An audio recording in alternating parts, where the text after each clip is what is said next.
The platform remembers.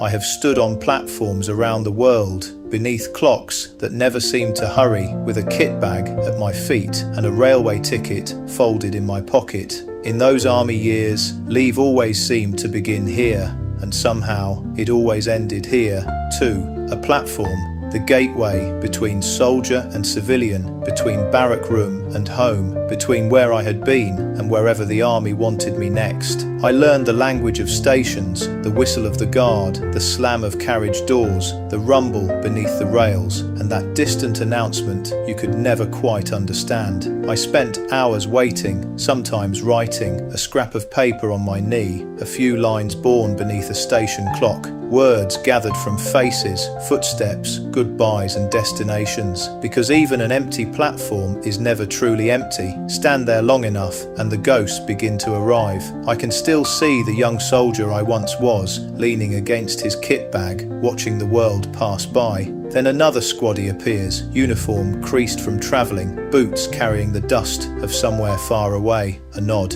"Where you heading, mate?" And within minutes we were old friends. There were girls too, a glance across the platform, a smile held slightly longer than perhaps it should have been, a conversation beside a luggage trolley, a shared cup of tea, a train delayed, and suddenly neither of us minded waiting. Some flirtations lasted only until the next train arrived. Others travelled a little further, a telephone number scribbled down, a meeting arranged, a few sweet weeks when two lives briefly shared the same track.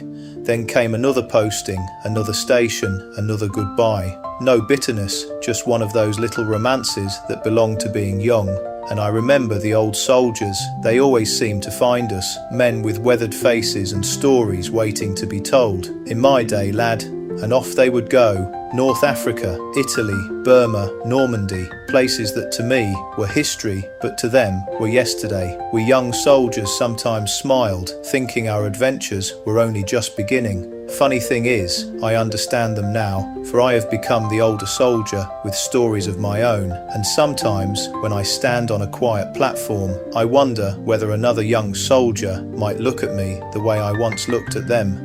The years have moved on, steam has disappeared, uniforms have changed, old comrades have scattered, some voices have fallen silent, yet railway platforms remain. People still embrace beneath the clocks, someone still wipes away a tear, someone is leaving home, someone is returning, a young couple exchange a smile, a soldier waits for a train, and perhaps, somewhere along the platform, someone sits quietly writing a few lines. So when I see an empty station today, I don't see emptiness, I see life. I see departures and homecomings, laughter and tears, friendships made between trains, girls I once knew, comrades whose names still return to me, and old soldiers telling stories I wish now I had listened to more carefully.